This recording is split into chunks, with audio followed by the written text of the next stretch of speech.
Hello बच्चों, मैं विराम फिजिक्स की क्लास 11th में आज आपको किसी पिंड का भार हम बताएंगे कहाँ, लिफ्ट में।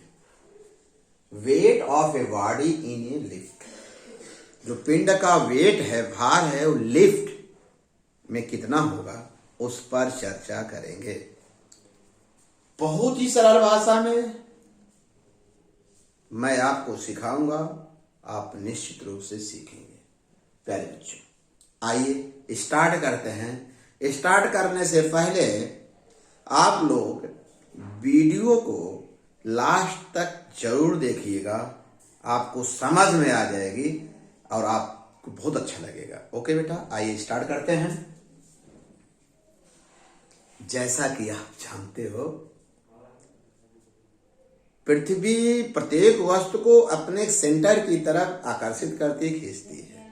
अर्थात पृथ्वी जितने बल से किसी वस्तु को अपनी ओर आकर्षित करती है, इसे गुरुत्व बल कहते हैं। इसका मतलब हुआ, पृथ्वी द्वारा किसी वस्तु पर आरोपित गुरुत्व बल या गुरुत्वाकर्षण बल को उस वस्तु का भार कहते हैं। अर्थात ये कह सकते हो, पृथ्वी किसी वस्तु को जितने बल से अपनी तरफ खींचती है, उस बल को, उस वस्तु का क्या कहते हैं, भार कहते हैं। और यह पृथ्वी द्वारा लगाए गए गुरुत्व बल को ही हम वस्तु का या व्यक्ति का, जो भी है, पिंड का रियल वेट कहते हैं, वास्तविक भार है। इसे लिखते हैं बेटा, W बराबर m इंटू जी, जहां W जो प्रदर्शित करता है वस्तु का भार, m वस्तु का द्रव्यमान, जी पृथ्वी का गुरुत्व। ये आप अच्छी तरह से नोट्स कर लीजिए प्यारे बच्चों। नए पैरा से आप जरा सीखिएगा। कैसे सीखते हैं? जब हम लोग पृथ्वी तल पर खड़े होते हैं तो गुरुत्व बल के कारण पृथ्वी पर दाब डालते हैं, तो पृथ्वी भी उसी के बराबर तथा विपरीत दिशा में प्रतिक्रिया बल लगाती है। वास्तव में मेरे बच्चों, जो भार का अनुभव होता है प्रतिक्रिया बल के कारण होता है। और क्योंकि दैनिक जीवन में इतना हम अभ्यस्त हो चुके हैं कि इसका हमें आभास नहीं होता है, लेकिन जब कभी पृथ्वी की प्रतिक्रिया या प्रतिक्रिया बल में परिवर्तन होता है तो इसका अनुभव होता है। कभी कभी आप देखते हैं, बहुत तेजी से बाइक चलाते हैं या साइकिल चलाते हैं, किसी विशेष परिस्थिति में प्रतिक्रिया शून्य होती है, एकाएक आप गिर जाते हो, तुरंत उठकर आगे बढ़ने लगते हो। जो एकाएक गिरे, आपको आभास ही नहीं हुआ, जिसका मतलब प्रतिक्रिया बल में परिवर्तन हो गया। प्यारे बच्चों, माने किसी वस्तु की प्रतिक्रिया के कारण हमें आभासी भार का अनुभव होता है, अर्थात प्रतिक्रिया बदलने से आपका जो भार है उसमें परिवर्तन का आभास होगा। लेकिन प्रतिक्रिया बल के बदलने से भार में परिवर्तन का आभास होगा, परंतु उस स्थान पर वास्तविक भार mg वो नहीं बदलता। प्रतिक्रिया में परिवर्तन होने, भार में परिवर्तन का आभास होगा, लेकिन वास्तविक भार में कोई परिवर्तन नहीं होता। प्यारे बच्चों, एक पॉइंट ये जान लीजिए, प्रतिक्रिया बल की माप अथवा जो प्रतिक्रिया बल की मेजरमेंट होगा वो, अथवा व्यक्ति द्वारा अनुभव किए गए भार को, उसका आभासी भार कहते हैं। एक होता है वास्तविक भार जो पृथ्वी द्वारा लगाया गया, एक प्रतिक्रिया बल के कारण जो भार का अनुभव होता है उसे आभासी भार कहते हैं। आइए प्यारे बच्चों, ये दोनों टर्म, एक हुआ आभासी भार, एक हुआ वास्तविक भार, दोनों में कन्फ्यूजन दूर हुआ। वास्तविक भार का मतलब पृथ्वी द्वारा वस्तु पर लगाया गया गुरुत्व बल या बल। आभासी भार मतलब प्रतिक्रिया बल द्वारा जो भार का अनुभव होगा। प्यारे बच्चों, इसी का अनुभव हम, कोई पिंड या कोई वस्तु या कोई व्यक्ति लिफ्ट में होता है तो उसको वास्तविक भार आभासी भार में ज्यादा अनुभव होता है, दोनों में ज्यादा अंतर हो।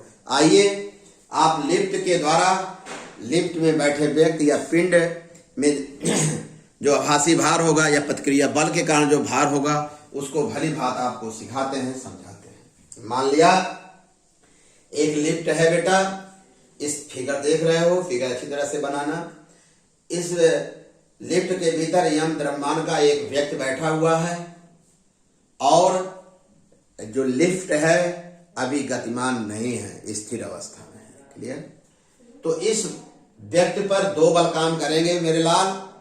एक तो होगा पृथ्वी द्वारा व्यक्ति पर लगा जो वास्तविक भार है mg होगा। दूसरा प्रतिक्रिया बल, कौन बल? प्रतिक्रिया बल r। दोनों बल एक दूसरे के क्या होंगे? दिशा विपरीत है, एक दूसरे के विपरीत होंगे। क्लियर हो गया? क्योंकि व्यक्ति का भार कभी नहीं बदलेगा, लेकिन प्रतिक्रिया के बदलने से आभासी भार में परिवर्तन होता है। ध्यान रखिएगा, प्रतिक्रिया बदलने से आभासी भार में क्या होता है? परिवर्तन होता है। प्यारे बच्चों, एक जानकारी और अच्छी तरह से कर लीजिए, सीख लीजिए। एकदम छोटी छोटी बातें बता रहे हैं जिससे आप की दिमाग की बत्ती जल रही है और मेरे चैनल को खूब लाइक किया जा रहा है। ये सब आपका प्रभाव है। प्यारे बच्चों, प्रतिक्रिया आर जो है, जो व्यक्ति ये मशीन पर खड़ा हुआ है, जिसके कारण इस मशीन द्वारा अपने भार का जो आभासी भार का अनुभव कर रहा है, मशीन द्वारा जो इसकी प्रतिक्रिया आर है, लेकिन व्यक्ति लिफ्ट के अंदर किसमें है? एक वेटिंग मशीन पर है, जो मशीन जिसके द्वारा हम भार को में। तो ये तो क्लियर हो गया। अब जो यह जो प्रतिक्रिया आर में परिवर्तन जो होगा वो लिफ्ट के गति पर निर्भर करता है।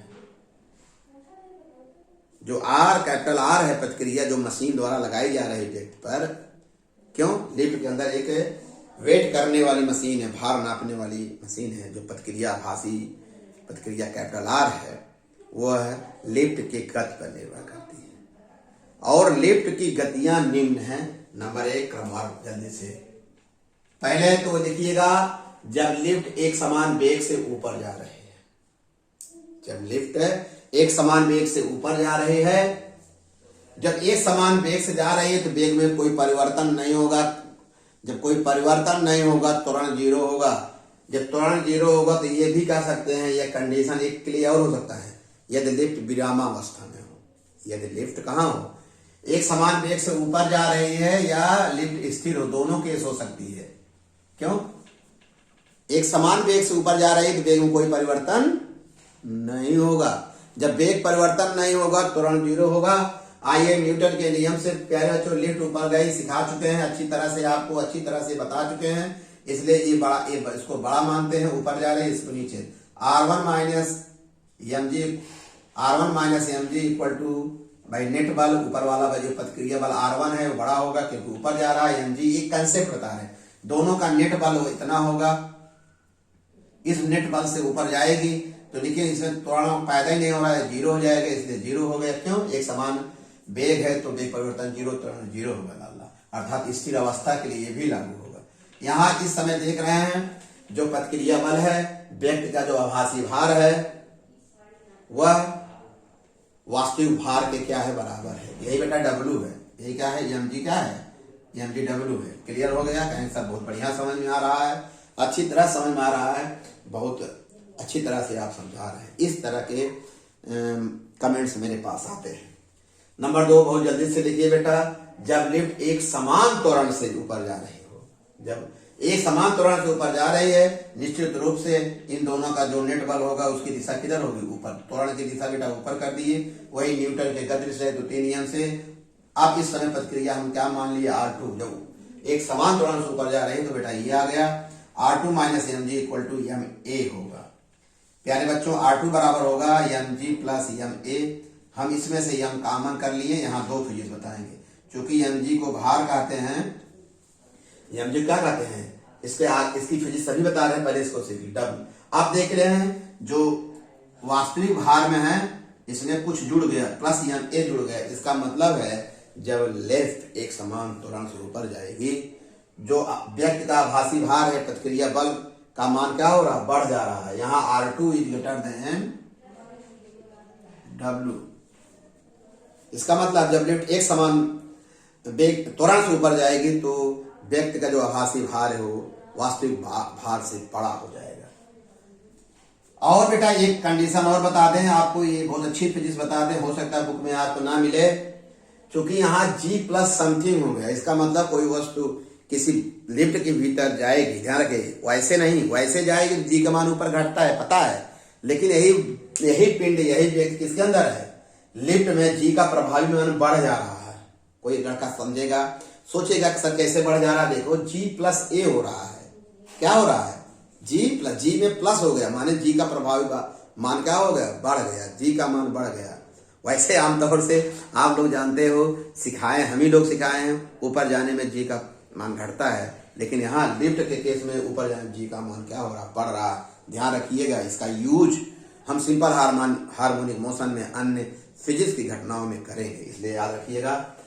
निष्कर्ष निकला, जब लिफ्ट ऊपर जाएगी तो आभासी भार का मान वास्तविक भार से अधिक हो जाएगा।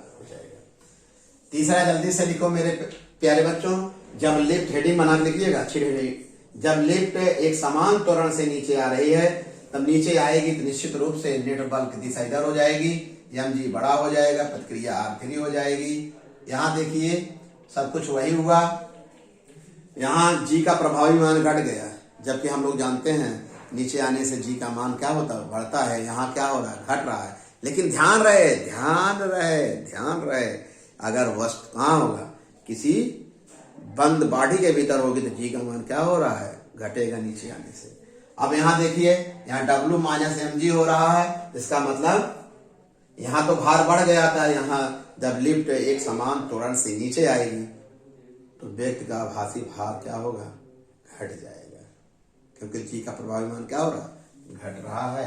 इसको लिख दिए बेटा, जल्दी से नोट कर लीजिए। चौथा केस नोट करिए, जब लिफ्ट स्वतंत्र रूप से गिर रही हो, जब लिफ्ट कहाँ स्वतंत्र रूप से गिर रही है, अर्थात जब डोरी टूट जाए, तो जानते क्या होगा, जब डोरी टूट जाएगी इस दशा में वस्तु A बराबर G हो जाएगा। स्वतंत्र रूप से हो गए तो उसका कोई G के अधीन गति करने लगी ना, इसलिए A बराबर G होगा। जल्दी से लिख लीजिए, A बराबर G करने से जो सूत्र बनेगा वास्तव में होता है RmG माइनस, यही होता है A, एक जगह A होता है बेटा, यहाँ हम कर दिए G से G कट गया, R0। इस दशा में देख रहे हैं क्या बेटा, जल्दी से देख लो, इस समय प्रतिक्रिया शून्य हो गई।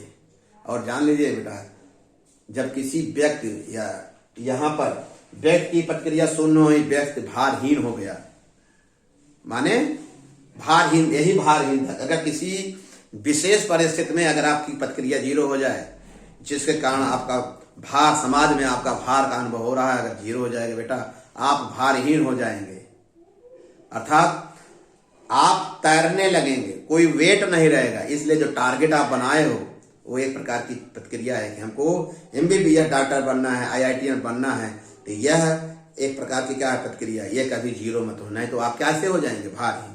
ऐसी दशा में कोई चीज फर्श पर गिराते हो, गिरेगी नहीं, बल्कि हर चीज तैरने लगी, क्योंकि ये हो गया बेटा। यही चीज जब लिफ्ट की डोरी टूट जाएगी ना, तो उस समय भारहीन हो जाते हैं आप लोग।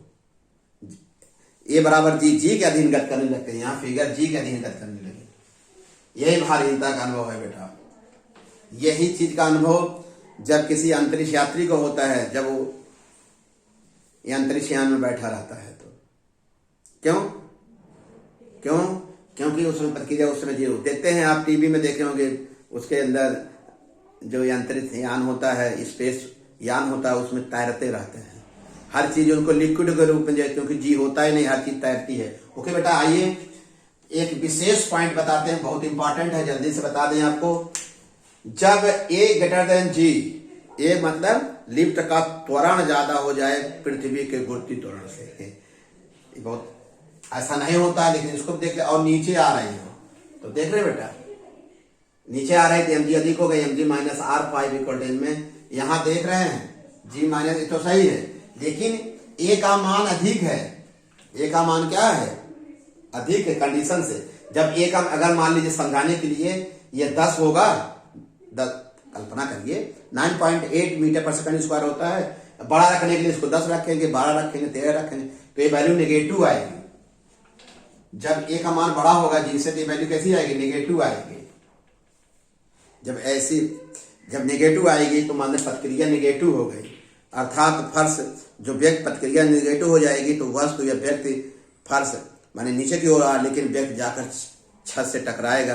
कहाँ? लिफ्ट की छत से टकरा जाएगा, और किस वेग से टकराएगा पता नहीं, सर में लगेगी चोट, आगे क्या होगा आप समझदार हो। इसीलिए लिफ्ट का निर्माण करते समय बेटा इसका ध्यान रखा जाता है कि लिफ्ट एक समान त्वरण से ऊपर नीचे जाए, ताकि भार में कम महसूस हो, अधिक हो चले। व्यक्ति लिफ्ट की छत से टकराया ना, नहीं पता लगा कि आप लिफ्ट में बैठे जाकर छत से टकरा गए, चोट लगेगी, आगे क्या होगा समझ रहे हो। ओके बेटा, बहुत ही सरल भाषा में इसको आप तक हम पहुंचाने का प्रयास किए हैं। निवेदन है आपसे चैनल को सब्सक्राइब कर लीजिएगा और इतनी सरल भाषा में बताए हैं नोट्स बना लीजिएगा। ओके बच्चों, बहुत बहुत धन्यवाद।